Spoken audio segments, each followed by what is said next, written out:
Hi friends, welcome to our channel real சிங்கப்பென். இன்றைக்கி வந்து பார்த்திங்கன்னா, ஒரு சப்ஸ்கிரைபர் வந்து ஒரு கொஷின் கேட்டிருக்காங்க.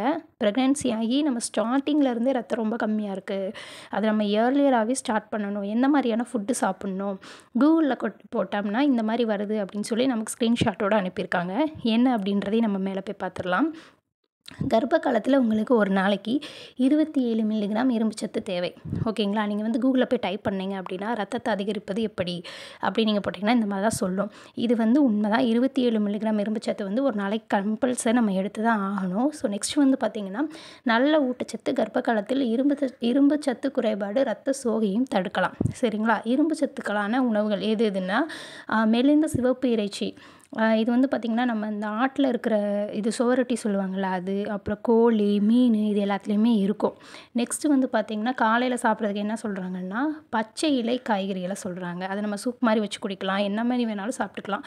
உலர்ந்த பீன்ஸ் சொல்கிறாங்க. அப்புறம் பட்டாணி பீஸ் இருக்கு இல்லையா, இந்த உணவு எல்லாமே வந்து பார்த்திங்கன்னா நம்ம கர்ப்பத்தோட ஆரம்ப காலகட்டத்தில் நம்மளுடைய ரத்தத்தை அதிகரிக்கும் அப்படின்ற மாதிரி சொல்கிறாங்க. இது எல்லாமே அதிகரிக்கும் தான். ஸோ ஆனால் எல்லாராலையுமே இது எல்லாமே எல்லா டைமுமே எடுத்துக்க முடியுமா அப்படின்னு கேட்டிங்கன்னா முடியாது. ஏன்னா ஒரு சிலருக்கு இதில் இருக்கிறது எல்லாமே ஈஸியாக கிடைக்கும், ஒரு சிலருக்கு இதில் ஏதாவது ஒன்று தான் கிடைக்கும். இன்னொரு சிலர் வந்து ரொம்ப கஷ்டப்படுறவங்களா இருந்தால் அவங்களால டெய்லியும் வந்து பார்த்திங்கன்னா இந்த மாதிரி நான்வெஜ்ஜெல்லாம் எடுத்து சாப்பிட்டுட்டு இருக்க முடியாது. அதே மாதிரி இந்த பீஸு இதுவுமே கூட ரேட் அதிகமாக தான் போயிட்டுருக்கு. ஒன்றுமே இல்லை, ரத்தம் அதிகரிக்கணுமா, அது கர்ப்பத்தோட ஆரம்ப காலமாக இருந்தாலும் சரி, எண்டிங் ஸ்டேஜாக இருந்தாலும் சரி, டெலிவரிக்கு 1 வீக் முன்னாடியாக இருந்தாலும் சரி, எப்போயா இருந்தாலும் சரி, பீட்ரூட் 1 மட்டும் போதும். என்னோடய ரெக்கமெண்டேஷன், எதுவுமே எங்களால் முடியலை, எந்த இதுக்குமே வாய்ப்பே இல்லை, ரொம்ப நாங்கள் வந்து இந்த மாதிரியெல்லாம் எங்களுக்கு பக்கத்தில் டக்குன்னு கிடைக்காது, ஸோ சிம்பிளாக கிடைக்கிறதுல எந்த மாதிரி நாங்கள் ரத்தத்தை இன்க்ரீஸ் பண்ணலாம் அப்படின்னு கேட்டிங்கன்னா, முடிஞ்ச வரைக்கும் பீட்ரூட்டை டெய்லியுமே வந்து பார்த்திங்கன்னா ஒரு பீட்ரூட்டை தோலை ஃபுல்லாக எடுத்துருங்க. எடுத்துட்டு குட்டி குட்டியாக கட் பண்ணி இதில் போட்டுக்கோங்க, மிக்ஸி ஜாரில் போட்டு கொஞ்சமாக இஞ்சி, கொஞ்சம் புதினா, அவ்வளோதான், கொத்தமல்லி தழை இருந்தால் 1, இதை மட்டும் போட்டு என்ன பண்ணிடுங்க, நல்லா கிரைண்ட் பண்ணிடுங்க. இதை வந்து நல்லா வலுவலுன்னு அடிச்சிட்டிங்கன்னா அப்படியே நீங்கள் குடிக்கலாம். இல்லை அப்படின்னா சக்கையாக இருந்துச்சுன்னா கொஞ்சம் நீங்கள் ஃபில்ட்ரு பண்ணணும். இந்த பீட்ரூட் ஜூஸை மட்டும் நீங்கள் டெய்லியுமே சாப்பிட்டதுக்கப்புறம், காலையில் சாப்பிட்டதுக்கப்புறம் ஒரு 10:30க்கு மேலே, ஒரு 11 மணிக்கு, சரிங்களா, டெய்லி வந்து ஒரு 1/2 டம்ளர் இல்லைனா 1/4 டம்ளர், 1 டம்ளர் ஒரு 2-3 பழம் போட்டிங்க அப்படின்னா நீங்கள் வந்து ஒரு ஃபுல் டம்ளர் கூட வரும். சரிங்களா? தண்ணி வந்து லைட்டாக தான் ஆட் பண்ணணும், ஒரு டேபிள் ஸ்பூன் அளவுக்கு, அது கிரைன் ஆகிற அளவுக்கு ரொம்ப தண்ணி போடக்கூடாது. அதில் இருக்க தண்ணியே ஓகே, அவ்வளோதான். அதில் இருக்க தண்ணி மட்டும் போட்டிங்கனாலே ஒரு நார்மலான பீட்ரூட்டுக்கு ஒரு 1/4 டம்ளர் தான் வரும்.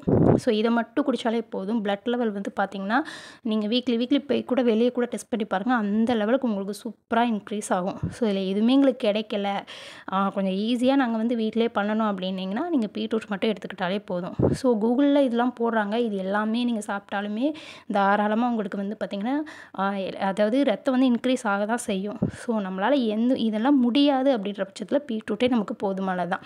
ஸோ இரும்புச்சத்துக்கு மேக்ஸிமம் முருங்கைக்கீரையே போதுங்க. ஒரு கைப்பிடி கீரையை எடுத்து நல்லா என்ன பண்ணிங்க, டெய்லி சூப் வச்சு ஈவினிங் வந்து அதை குடிச்சிக்கோங்க. பீட்ரூட் வந்து மார்னிங் குடிக்கணும், ஈவினிங் வந்து பார்த்திங்கன்னா இதை குடிச்சிக்கோங்க, இதை முருங்கை சூப்பை வந்து குடிச்சிக்கோங்க. ஸோ நமக்கு இரும்புச்சத்தும் வந்துடும், ரத்தத்துக்கு ரத்தமும் ஊறிடும், சரிங்களா, ரத்த சோகை நோயும் வராது. ஸோ எல்லாமே ஈஸியாக நமக்கு கிடச்சிரும். அது இல்லாமல் நம்ம வந்து அவங்க கொடுக்குற டேப்லெட்ஸையுமே நம்ம ரெகுலராக எடுத்துக்கணும். ஓகேங்களா? ஸோ இது மாதிரி நிறைய டிப்ஸ் நம்ம சேனலில் இருக்குது. ஸோ ரெகுலராக உங்களுக்கு டிப்ஸ் வேணும் அப்படின்னா சப்ஸ்கிரைபராக நீங்கள் வந்து கொஷின்ஸ் வந்து கேட்டிங்கன்னா நமக்கு வந்து வீடியோஸ் போடுறது யூஸ்ஃபுல்லாக இருக்கும். ஸோ ஆல்ரெடி எல்லா வீடியோஸுமே நம்ம போட்டாச்சு.